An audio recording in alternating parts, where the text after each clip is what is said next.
Alors Jean-Baptiste, on a parlé tout à l'heure du roi d'Angleterre, grand amateur de polo au passage. On va redécouvrir maintenant un lieu qui a compté dans l'histoire de la royauté. Et oui, la villa Windsor dans le 16e arrondissement, le grand-oncle de Charles III, le duc de Windsor, a emménagé dans cet hôtel particulier en 1953. C'est le fameux roi Édouard VIII qui avait abdiqué en 1936 après un règne de moins d'1 an. Visite guidée, Éric Cornet.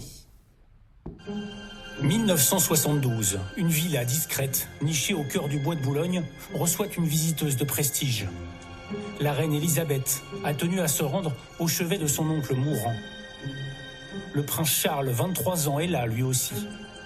Ce sont les seules images d'un lieu resté longtemps secret, invisible de la rue derrière ses épaisses grilles noires, et connu pour avoir abrité l'un des couples les plus scandaleux de la couronne d'Angleterre. Le duc et la duchesse de Windsor, dont les amours ont fait vaciller la monarchie anglaise, s'y étaient installés en 1953. Ils y vécurent jusqu'à leur mort. Même vidée de son mobilier, la demeure, propriété de la ville de Paris, n'a rien perdu de sa superbe.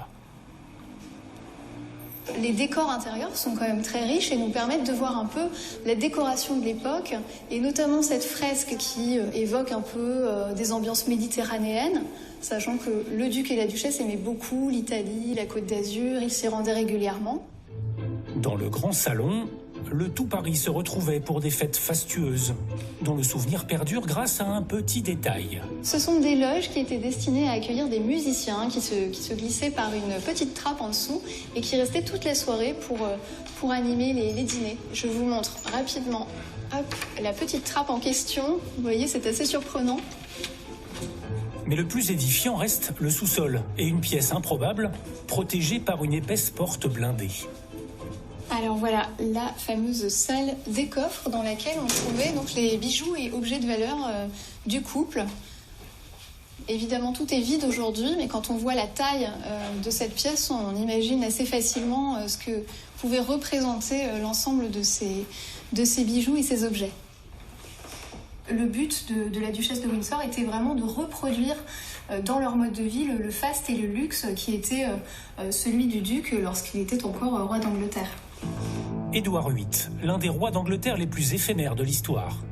Il avait accédé au trône en janvier 1936, avant d'abdiquer moins d'1 an plus tard, sous la pression de la famille royale qui ne tolérait pas sa liaison avec cette Américaine 2 fois divorcée. Contraint à l'exil, le couple finira donc par trouver refuge dans cette villa qu'un autre illustre personnage avait lui aussi habité quelques années avant, le général de Gaulle. Il s'y était installé avec femme et enfants lorsqu'il dirigeait le gouvernement provisoire d'après-guerre. Aux abords de la villa du général de Gaulle, la police protégeait la tranquillité de celui qui, après 6 ans de combats et de luttes, décidait d'abandonner le pouvoir.